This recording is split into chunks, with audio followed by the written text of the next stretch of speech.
그럼에도 불구하고 저희 이 책을 우연히 만나서 여러분들과 함께 한 공유를 함으로 인해서 좋은 정보를 접하고자 합니다.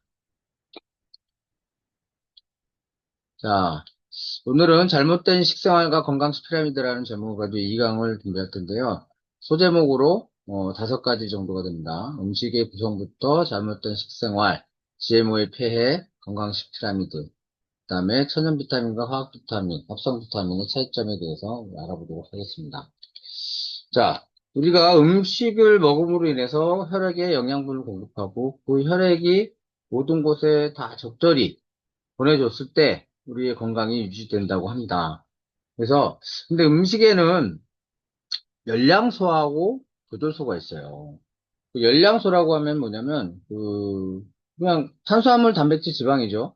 우리가 열을 내는 영양소. 근데 이것을 에너지원으로 바꿔주는 게 뭐냐? 즉 탄수화물은 포도당, 단백질은 아미노산, 지방은 지방산으로 바꿔야만 우리 혈액 속에 들어가서 장에서 이제 혈액을 넣어주겠죠. 그래서 이렇게 쭉 진행이 됩니다. 그래서 모든 곳에서 필요한 영양소를 공급해줘야 되는데 그것이 있으려면은 비타민과 미네랄, 식물 내재 영양소가 반드시 있어야 돼요. 즉, 불을 지펴줘야 되는 거죠. 그게 조절소라는 거예요. 그런데 요즘 음식들이, 이 조절소들이 거의 부족합니다. 조절소가 있어야만 우리에게 가장 영양소로 바뀔 텐데요. 조절소가 없어요. 특히 우리 이제 요즘 백미 많이 먹잖아요. 백미는 그 쌀을 도정을 해가지고 계속 퍼는데 그 쌀 눈이라든지 계란 이런 거 다 벗겨낸 거란 말입니다. 그래서 현미에는 열량소와 조조소가 골고루 들어있는데 백미에는 그게 없어요. 80%가 거의 탄수화물에 지나지 않습니다. 또 여러분들 사과 어떻게 드세요? 거의 대부분 씻어가지고 대충 닦아가지고 껍질 깎아가지고 드시잖아요. 근데 사과에도 그 껍질에 조절소가 있어요. 근데 그 껍질에 있는 조조소를 다 벗겨내고 먹는다는 것은 결국은 탄수화물을 먹는다는 거하고 똑같습니다. 그래서 우리가 항상 뭐 음식을 먹을 때도 그 조절소와 열량소가 다 들어있는 것을 드시는 것이 좋겠습니다. 뭐 현미도 있고, 그다음에 껍질이 있는 것들은 껍질 먹고, 뿌리가 있는 부황지 식물들은 다 벗겨내면 안 되고요. 그래서 깨끗이 씻어가지고 껍질채로 드시는 게 훨씬 더 좋다고 합니다. 그래서 이런 비타민과 미네랄, 식물 내재 영양소가 있어야만 우리가 조절소가 되면서 내 몸에 흡수가 될 텐데, 이 동영상은 1분 59초인데요. 시간이 좀 30분밖에 되지 않아요. 이 강의에서는. 그럼 남으면 한번 보시고, 제가 동영상 같은 경우는 단톡방에 올려드리도록 하겠습니다. 그래서 우리 먹는 음식의 현주소가 대단합니다. 그 옛날에 상추나 도라지, 두릅들을 먹을 때 쌉쌀한 맛들이 많이 났었잖아요. 상추의 쌉쌀한 맛, 도라지의 고유한 향, 그다음 두릅에 나오는 하얀 진액, 이런 것들이 미네랄 진액인데요. 이런 것들이 없어졌어요. 왜 그럴까요? 우리가 이제 인구가 많아지고 대량 생산을 해야 되고 그러게 되면서 화학 재료들을 많이 썼어. 화학 농법을. 대량 생산과 숙성 재배, 하우스 재배를 통해서 그 땅에서 또 하고 그 땅에서 또 하고 비료주고 계속 하다 보니까 결국은 땅의 지질이 없어진 거죠. 셀레늄이 없어진 거예요. 그러니까 그런 지력들이 없어지다 보니까 결과적으로 땅은 산성화되고 그 산성화된 땅에서 자란 채소나 과일, 야채들은 영양소를 잃어가게 됩니다. 또 어때요? 유통 과정 속 신선도가 저하되고 유통 과정 속에서도 많이 없어지게 됩니다. 영양소가. 처음에 유통 과정에서 햇빛에 노출되면 영양분이 20에서 30% 정도가 낮아진다고 해요. 또 냉장 보관을 하잖아요. 그때 50%. 그다음에 조리 시에는 또 30%가 파괴된다고 해요. 결국 우리는 그냥 영양소 없는 음식들을 먹고 있는 겁니다. 영양 불균형한 식생활도 문제죠. 인스턴트 식품, 뭐 GMO 섭취 증가 등 정말 힘듭니다. 근데 유- 영양소가 옛날에는 미국의 영양학회 연구에 따르면 이 책이죠. 영양학회 연구에도 그렇고 요거 이제 보이시나요? 안 보이시죠? 여기 보이시죠? 요 책에도 나와 있는데 잘못된 식생활이 성인병을 만든다. 미국 상원 영양문제특별위원회에서 2년에 걸쳐서 만든 거예요. 왜냐? 이게 이따가 얘기 드리겠지만 여기에서 나온 영양학적 연구 결과 50년 전 1950년도와 2000년도가 영양분 이제 양파에는 B2가 있잖아요. 그 B2가 50년 사이에 2분의 1로 감소했다고 해요. 시금치는 또한 6분의 1로 감소하고요. 그리고 사과 같은 경우는요, 거의 옛날에 하나를 먹어야 되는 거에 하나를 먹어도 되는데 지금 10개를 먹어야 될 정도로 영양소가 많이 떨어져 있습니다. 문제가 많죠. 우리나라가 120여 개 나라 중에서 가장 비료를 많이 쓴다고 해요. 그만큼 토양이 척박하다는 거죠. 아, 정말, 이렇기 때문에 아무리 좋은 걸 먹어도 영양소가 조리 과정에서 많이 파괴됩니다. 특히, 조리 도구가 뒤에서 나오겠지만, 양은 냄비를 쓴다든지, 이런 걸 쓰다 보면은 많이 파괴되죠. 가장 시급한 문제가 뭐냐면 GMO라는 거예요. GMO. 이게 뭐냐면, 옛날에 그 미국에 있는 몬산토의 농약 회사들이 만들어내기 시작했는데요. 원래 독한 농약을 뿌려도 잡초만 죽이고 농작물을 죽지 않게 하기 위해서 내성을 가진 유전자를 가진 변형 종자를 만들고자 하는 게 목적이었는데 이게 나중에 크다 보니까 원래 씨앗이 자라서 그 나중에 씨앗을 또 뿌리고 죽는 그런 과정의 자연적 과정을 망치게 돼요. 즉, 씨앗이 안 나오는 거죠. 그러다 보니까 몬산토 같은 데는 잘 됐다. 농약도 팔고 종자도 팔고 이런 정말 말도 안 되는 일을 하고 있습니다.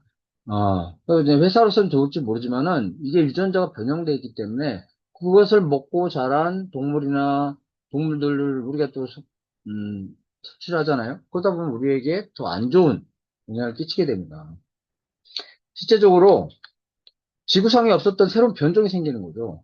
이것을 계속 먹은 사람들이 미국 병원들의 조사에 의하면은 GMO로 인해서 아이들이 뇌손상 자폐증과 원인 불명의 발작 증세까지 일으킨다는 말까지 나옵니다. 자폐증, 알레르기, 암 유발까지도 되고 생태계 교란과 불임까지도 가게 되고 그 주 원인이 GMO로 만든 옥수수 시럽이었던 거예요. 미국 옥수수 제품들은 93%가 GMO입니다. GMO는 각종 알러지와 암을 유발하게 되죠. 이런 것들을 강력히 규제를 해야 됩니다. 그런데 우리나라는 어떻습니까? GMO 표기법에 문제점이 많습니다. 유럽은 식품을 제조할 때 GMO가 0.9% 이상이면은 반드시 표기하게 돼 있어요. 1%도 아닙니다. 근데 우리나라는 3% 이상 사용될 때 GMO 표기 대상으로 규정하고 있어요. 그러다 보니까, 거의 대부분이 표기가 안 돼요. 한, 우스갯말로 일화가 있는데요. 유럽에서 어떤 그 관광객이 자기네 그 유럽 마트에 가보니까 GMO 표기가 다 돼 있었거든요.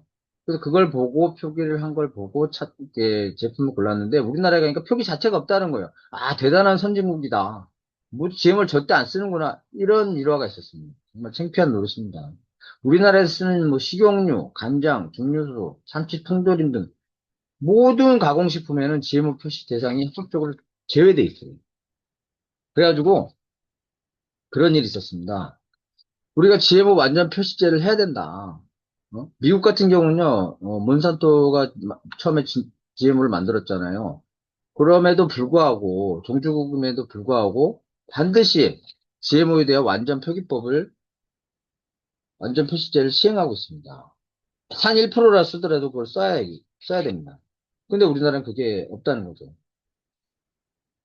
그래서 GMO 완전 표시제에 대해서 우리나라 경신련이 GMO 수입 실태에 대한 실태에 대해서 발표해라. 어느 정도 하고 있느냐? 식약청의 정보를 공개하라고 한 적이 있어요. 그때가 뭐 1916년 전이었는데 그때 대법원 소송이 계속 해가지고 1916년 9월에 식약청은 수입 실태를 마지못해 공개를 한 적이 있습니다. 이렇게 됐어요. 19 1위 제일제당 63.4%, 대상 옥수수 수입량이 44.3%, 사조해, 어휴, GMO 콩과 옥수수의 전체 수입량 중에 4대 대기업이 다 차지하고 있어요. 98.3, 콩은 98.8%, 옥수수는 73.7%를 사용하고 있어요. 이게 문제 아닙니까? 특히 GMO 식품 외에도 가축사료는 거의 대부분이 99%가 GMO 식품입니다. 이것도 문제인데 의약품, 특히 옥수수 그 포도당의 주사제나 질병치료, 백신, 호르몬의 원료로도 우리가 GMO에서 만든 옥수수로 만든다고 합니다. 이거 알고 계셨나요? 합법적인 의약품이 된 거죠. 말이 안 되는 얘기죠. 아, 이런 것들로 만들어진 것들이 너무 많습니다. 그래서 국민 1인당 연간 GMO 소비량이 쌀 소비량은 65kg, GM 옥수수만 소비량이 25kg이 된다고 해요. 콩 소비량은 20kg. 아우, 이거 뭐 거의 대부분을 먹고 있다는 얘기죠. 정말 이게 나중에 유전자 변형을 일으켜서 불임까지도 초래한다고 하는데 계속적으로 먹는다면 너무 안 좋겠죠? 특히 그 옥수수 식용유, 페트병에 든 것 있잖아요. 그것보다는 그 포도씨유, 그다음에 올리브유 이런 병에 든 것들이 조금 단가는 있지만은 그래도 우리에게 좋은 것이라고 하니까 가능하면 그쪽으로 우리가 쓸 수 있도록 했으면 좋겠습니다. GM 옥수수 엄청 많죠. 액상, 과당, 올리고당 뭐 엄청 많습니다. 유채, 까놀라유, 연화도 뭐, 참치캔, 뭐 마가린, 샐러드, 기름, 가축 사료도 쓰고 있고요. GMO 콩도 마찬가지고요. 생각보다 우리 생활 속에 깊게 들어와 있습니다. 우리가 이런 식생활 중에서, 그러니까 먹는 것이 결국 나란 얘기죠. 내가 잘못된 식생활을 함으로 인해서 만성폐행성 질환에 걸리게 되고, 고혈압, 당뇨, 암, 뇌졸중, 뭐 이런 것들에 걸리게 됩니다. 다 식원병이라는 얘기예요.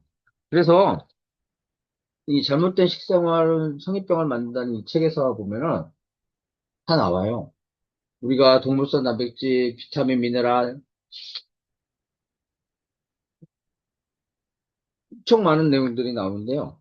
여기에서 어떻게 해서 왜 식생활에다 우리가 왜 셀레늄이라든지 이런 것도 부족하고 왜 우리가 심장병에 걸리고 왜 저혈당에 걸리고 이런 것들이 나옵니다. 그래서 하버드대에서 연구를 했어요. 하버드 의대에서 연구를 했어요. 미국의 인구들이 계속해서 성인병에 걸리게 되고 너무 그 의료비도 많이 들고 그러다 보니까 이거는 국가적 문제가 된다. 국가적으로 건강보험료도 많이 들고 또 의료비도 많이 든다 이거예요. 그래서 한번 연구를 했어요. 하버드 의대 영양학과 교수인 월터 윌렛이라는 분이 있는데 그분이 저서에 하버드 의대가 당신의 식탁을 책임진다라는 그런 책을 줬습니다. 거기에서 이렇게 하면은 건강식 피라미드를 제공하면서 이렇게 하면은 우리가 어, 심장병이라든지 당뇨라든지 뇌졸중, 암 등의 위험을 감소시킬 수 있다. 심지어 70에서 90%까지도 감소시킬 수 있다라는 운동을 했습니다. 40년에 걸쳐 진행됐고요. 하버드 의대 동료들이 다 함께 해가지고 금연 운동과 함께 진행을 했던 내용입니다. 1층에 보면 뭐가 있죠? 가장 많이 매일 해야 되는 거예요. 운동과 적정한 체중. 일주일에 그래도 3회에서 4회 정도는 계속해서 땀이 날 정도로 운동을 해야 된다고 합니다. 그리고 두 번째가 매 끼마다 우리는 그 탄수화물 잡곡밥이라든지 현미, 호밀빵, 통밀빵 이런 것도 섭취를 권장했고요. 오메가6가 들어가 있는 콩기름, 옥수유 또는 해바라기와 같은 식물성 기름이 좋다고 하지만 이것도 GMO의 원료가 많이 들어갔잖아요. 그래서 오메가3가 풍부한 올리브유나 들기름이 좋다고 합니다. 그리고 과일은 그래도 하루에 5회 이상은 섭취를 권장하고 있습니다. 그 세 번째 보면은 하루에 1회에서 3회 정도는 생선과 가금류, 견과류 등을 섭취를 하라고 권장하고 있어요. 그리고 또한 두 번째는 유제품이죠. 세 번째인데 단백질 섭취를 위해서 생선과 가금류, 닭고기, 오리고기 등 이런 것들을 섭취하도록 권장하고 있고요. 두부, 뭐 이런 것들. 또 소화가 잘 안 되시는 분들은 콩 대신에 청국장이나 두부 등을 섭취를 권장하고 있습니다. 윌렛 교수는 생선은 우리 몸에 필요한 불포화 지방산을 공급하고 콩류와 견과류는 다양한 만성 질환을 예방하는 데 도움을 주며 여러 가지 생리 활성 물질까지 공급해 준다고 되어 있습니다. 그렇죠. 음식으로서 취할 수가 있는 거예요. 자, 우리가 몇 끼 근데 이거 다 먹을 수 있나요? 솔직히 저도 못 먹습니다. 운동은 제가 매일 합니다. 체중들도 제가 5, 6년 전에 87kg에서 지금 67kg까지 저감을 했고요. 감량을 했고요. 그다음에 많이 좋아졌지만 음식은 이렇게 다 못 먹어요. 그 마지막에 네 번째는 유제품인데 칼슘 보충제가 들어가 있죠. 우리가 가장 결핍되기 쉬운 영양소가 칼슘이라고 해요. 특히 우유나 치즈, 뭐 요구르트 등 유제품 등에 많이 들어있는데 성인들은 저지방 유제품을 먹는 것을 권장하고 있더라고요. 근데 칼슘 보충제는 참 우리가 먹는다고 하는데 어, 잘 들으십시오. 칼슘 보충제 중에 가장 저급이 소뼈에서 나온 거예요. 그 다음에 어패류, 그 다음에 굴 껍데기, 그 다음에 해조 분말 순서로 상향되는데 가급적이면은 해역에서 자란, 청정해역에서 자란 굴껍데기나 해조 분말로 만든 칼슘 보충제를 섭취하는 것을 추천하고 있어요. 칼슘이 얼마나 중요하냐면요. 우리 몸에서 99%가 뼈와 이빨, 이게 이제 칼슘으로 돼 있어요. 근데 1%가 우리 혈액 속에 있습니다.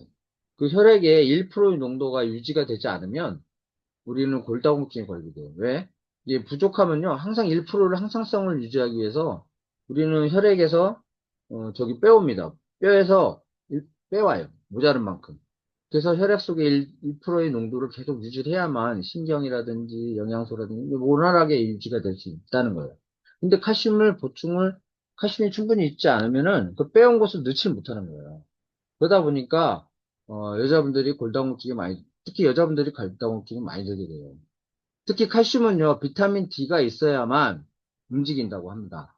즉, 운동할 때 다 싸매고 운동하는 거 그렇게 좋지 않은 것 같아요. 비타민 D가 우리 몸에서 하는 역할이 한 100여 가지 정도 된다고 해요.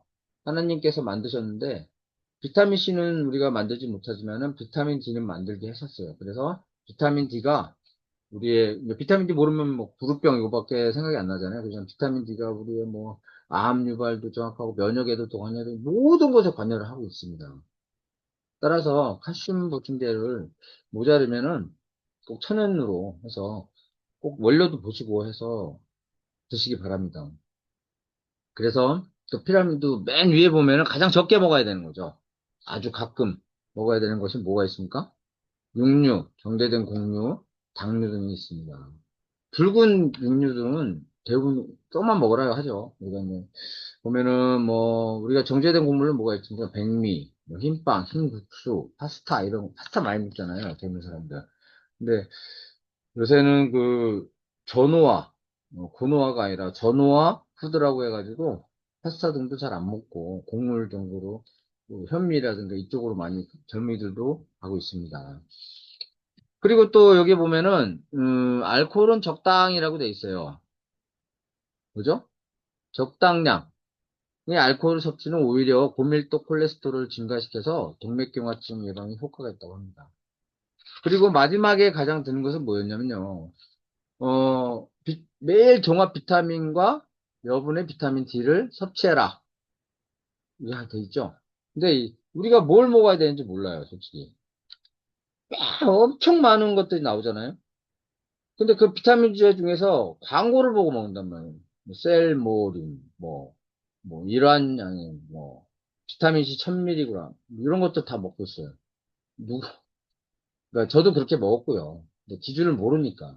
나는 천연 비타민과 합성 비타민이 나눠 있다는 것도 몰랐습니다.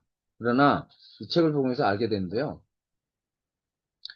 자, 하버드대 요 이제 시사점은 한번 보시고요. 그래서 천연과 합성이 뭐가 틀리냐? 천연 비타민과 합성 비타민은 원료 자체가 다릅니다. 천연 비타민은 곡물에서, 과일에서, 채소 이런 거 직접 농축을 해가지고 만든 거고요. 합성 비타민은 석유 제품에서 나온 거예요. 내가 이 공부하면서 너무 놀란 건요. 합성 비타민이 어떻게 해서 나온 건가 했어요. 활성 비타민이 우연치 않게 그 석유 아시죠? 원유를 정제하다 보니까 석유 찌꺼기인 콜타르에서 우연히 화학적 공정을 거쳐 추출한 게 분자식이 비타민 C하고 똑같은 거예요. 그걸 원료로 해서, 즉, 아스코르빈산이죠. 이 제품 정보에 보면은 아스코빈산이 명시되어 있습니다. 그걸 가지고 만들었던 거예요. 그러니까 막 엄청 대량 생산을 하게 되는 거죠. 근데 체내 흡수율은 10%밖에 안 돼요. 그리고 실제적으로 오래 장기 복용했을 때는요, 심장에 무리가 주고 몸에 무리를 주게 됩니다. 실제적으로 치약이나 음료수, 과자, 빵 이런 인스턴트 식품의 방부제로 쓰이는 안식향 나트륨이라는 게 있어요. 이것이 같이 들어가 있어요. 그래서 실험을 했는데 물 1리터가 들어있는 어항에다가 3마리에 한 마리씩 이렇게 넣고요. 거기에다가 안식향 나트륨산만 넣은 거, 그 다음에 두 개 다 비타민C 합성 비타민과 안식향은 넣은 거, 그 다음에 여기 이제 비타민만 넣은 거를 했더니 제일 어항에 있는 모든 3마리가 다 죽었는데요. 가장 먼저 죽은 게 합성 비타민과 요 나트륨, 방부제가 들어있는 거였어요. 얘는 20분 만에 죽었고요. 나중에 두 성분이 합작이 돼가지고 벤젠이라는 것이 나왔습니다. 아, 정말 웃기는 얘기죠. 그 다음에는 합성 비타민제가 20분 만에 죽었고요. 5시간 뒤에는 안식향 나트륨 그 방부제가 들어있는 거에서 어항에서 죽었다고 해요. 이거 완전히 독성이 있는 거죠. 그러니까는 결국 합성 비타민은 오래 먹고 장기 복용하게 되면은 안 좋게 되는 거예요. 그리고 천연 비타민과 합성 비타민 가장 큰 차이점은요, 보조 요소였어요. 식물 내재 영양소가 있고 없고입니다. 왜냐하면 천연에서 한 거는 이것을 웅축해서 만들었기 때문에 식물의 자체에 있는, 즉, 고추의 그 빨강색, 마늘의 알리신, 이런 것들, 그다음 프라보노 많이 들어봤잖아요? 우리가 밝혀진 것들이 우리가 몇 개 안 돼요. 근데 식물 내재 영양소는 다 밝힐 수가 없다고 합니다. 거기에는 수많은 것들이 있는데 우리가 정확히 밝히지 못했지만 이것이 들어오면 몸속에서 보조 요소로서 이것이 우리가 그러니까 열량소하고 조절소가 있었잖아요. 열량소가 들어왔을 때 조절소가 있어야만 이것이 우리에게 에너지로 들어왔듯이 이 보조 요소, 식물 내재 영양소가 충분히 있어야만 우리에게 좋은 비타민으로, 영양소로 자리 잡게 되는 겁니다. 이것을 식물 농축물 또는 식물 내재 영양소라고 합니다. 그래서 이런 것들 엄청난 차이가 있잖아요. 그래서 천, 합성 비타민을 많이 먹게 되면요. 폐암 발생률도 증가하게 되고요. 식욕저하, 탈모, 간 비대증, 위염, 뭐 이런 것들이 많이 생기게 돼요. 그러니까 반드시 비교를 해서 아무거나 드시지 마시고, 천연 비타민을 가능하면 드시도록 하시기 바랍니다.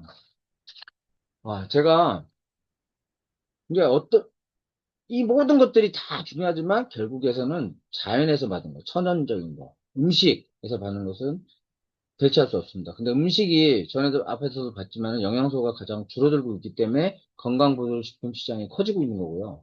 건강보조식품 시장이 커지지만 우리가 그거의 기준을 정확히 아셔가지고 천연과 합성 비타민을 구분하셔서 드시기 바랍니다. 그래서 이 엄지의 제왕에서도 천연 비타민, 합성 비타민이 나오는데 이것도 단톡방에 올려드리도록 하고요.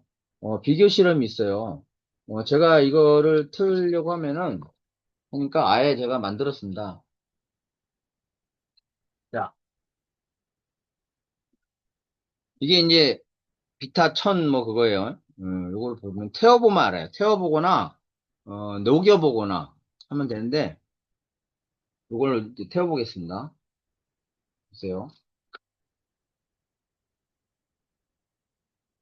태우니까 막 이렇게 석유에서 나오듯이 끓음이 나고 엄청납니다.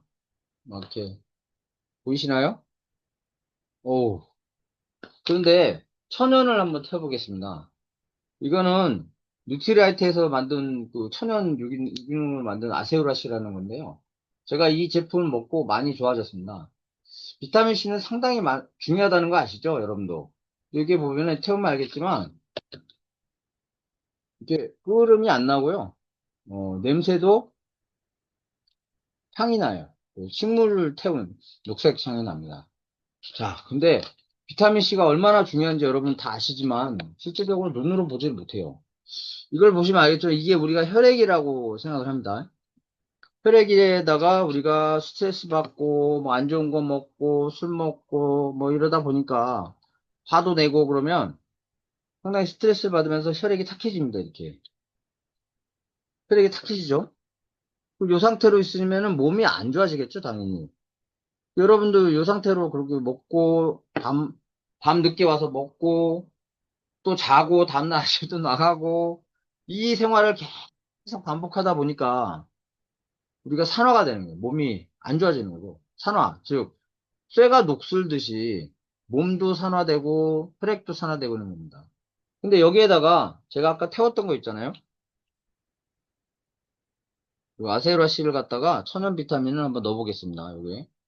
요거를 넣어서 이게 합성으로 된 건 안 되더라고요.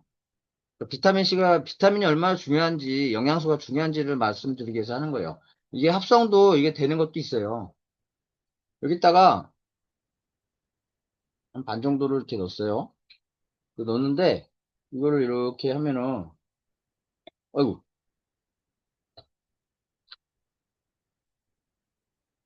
어떻게 돼요? 뚜껑을 덮어야겠네요. 짜잔. 산화됐던 것이 항산화가 된 거죠. 이 상태 몸이 충분히 영양소를 가지고 있는 상태에서 우리가 또 다음날 이거는 비타민 C는 수용성이라 이렇게 사용될 만큼 사용되고 예, 배출이 돼요. 그런데 충분히 있으면 이렇게 또 스트레스 받았어. 스트레스 받았는데 우리가 충분히 영양소가 있다면 어떻게 될까요? 이렇게 항산화가 되는 겁니다. 그러니까 여러분들 항상 영양소도 골고루 드시고 제대로 된 걸 드시기 바랍니다. 합성으로 드셔가지고 자 기대 수명은 84세인데 우리가 건강 수명 70세. 그럼 14년 동안을 아파야 한다는 거예요. 우리가 미리미리 준비를 하셔서 14년을 건강한 수명으로, 건강 수명으로 바꿀 수 있도록 여러분 노력을 하시기 바랍니다. 우리 함께 이렇게 해보시기로 해요. 매일 채소 3가지 이상 먹고 단톡방에 인증샷 한번 올려보시고요. 이거 참 힘들어요. 김치, 쌈채도 뭐 마트 가서 레벨 한번 봅시다. 그 GMO 첨가물이 얼마나 있는지, 합성 비타민 대신에 천연 비타민을 먹고 있는지 한번 집에 있는 거 한번 점검해 보도록 하고요. 자, 퀴즈 맞히신 분은 제가 선물 드리도록 하겠습니다. 지금 44초 남았어요. 자, 국가식 피라미드에서 가장 많이 먹어야 하는 음식군은 뭘까요?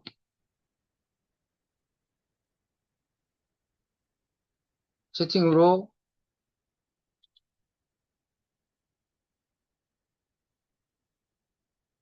야채, 예, 김미래님, 예, 맞습니다. 음, 자, 여기에는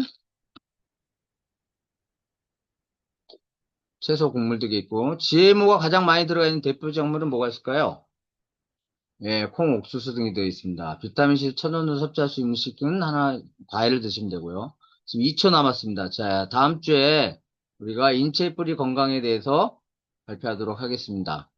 다음 주에 또 만나요. 아, 남은 시간이 아직 7분 남았네요. 그러네요. 죄송합니다. 난 이게 자, 너무 빠르게 진행. 질의응답 시간인데요. 뭐 궁금하신 거 있으시면은 단톡방에서 올리시고 또 알고 있는 정보들이 여러분들이 많이 있으실 거예요. 그 정보들도 단톡방에서 서로 해가지고 서로가 그 의견을 나눌 수 있고 좋은 정보를 같이 받을 수 있었으면 좋겠습니다. 음, 자, 그리고 다음 주에는 장에 대한 건데요. 인체의 장 건강. 정말 중요합니다. 여러분들이 꼭 다음 주에는 오셔가지고 이에 대해서 많은 지식 얻어가실 수 있도록 하시기 바랍니다. 자, 오늘 권활지 제2강 마치도록 하겠습니다. 감사합니다.